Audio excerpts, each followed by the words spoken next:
Nevada is the Spanish word for snow-covered, and the people who live there will know immediately if you're a tourist if you say Nevada. And contrary to popular belief, there are other cities within their 110,000 square miles than Las Vegas, Reno, and Carson City. There's a few more. It ranks as only the 35th most populous state in the United States, with about 86% of the land managed by branches of the federal government. And not everyone there gambles, as a recent study showed there were at least a dozen third graders who knew nothing about one-armed bandits. The Republican Party is there tonight for another stop on their way to the national convention. And America would like to ask the simple question, who are these voters and why are they so important to the process? We're here to answer.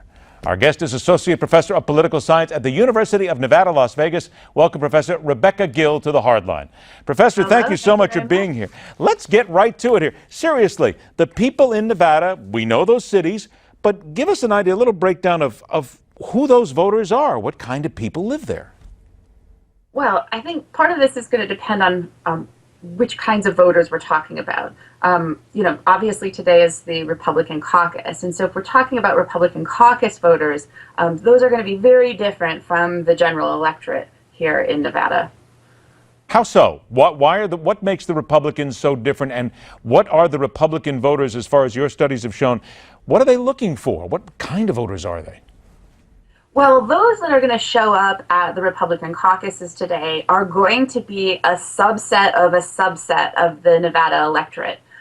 So we're probably going to see a pretty big overrepresentation of conservative white voters from some of the more rural areas. Part of this is because of the way the caucuses are organized. The caucus is going to happen here today at 5 p.m. And it isn't the kind of process where you sort of have an entire day to walk in, vote, and walk back out.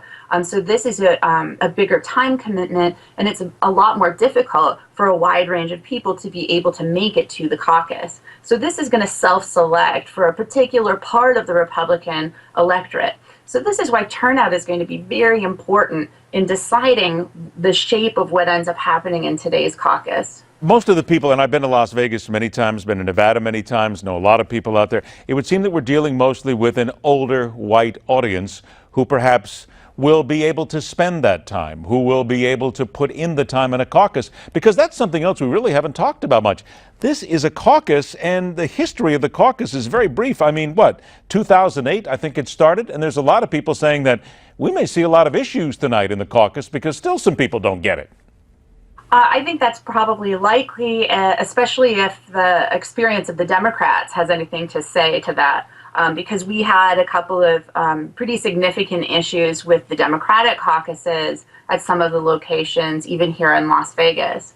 So I think that this format does make it more difficult to get wider participation in the process, and so this might make it even more important for for people like Cruz and Rubio to try to get maybe some of the Mormon vote out, some of the evangelical vote out, understanding that the folks who are likely to come and caucus today are not even a representative sample of the Nevada Republicans.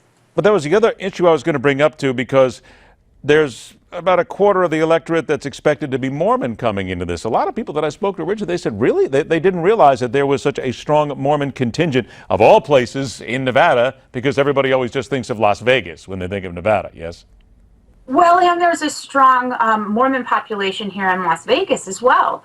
And so I think that's a big, contributing piece to what we're going to see in the caucuses today.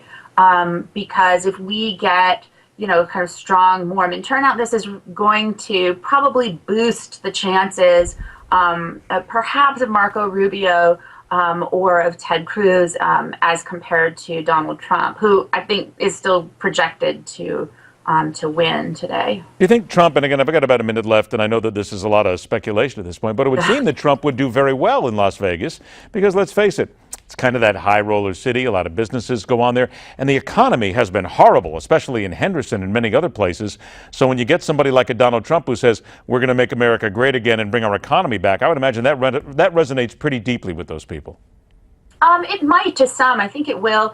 And I think Given the fact that Las Vegas has such a large population, that's not going to be represented, I don't think, in the caucus turnout. I think, sort of per capita, we're going to see higher rates of turnout in places outside of the cities.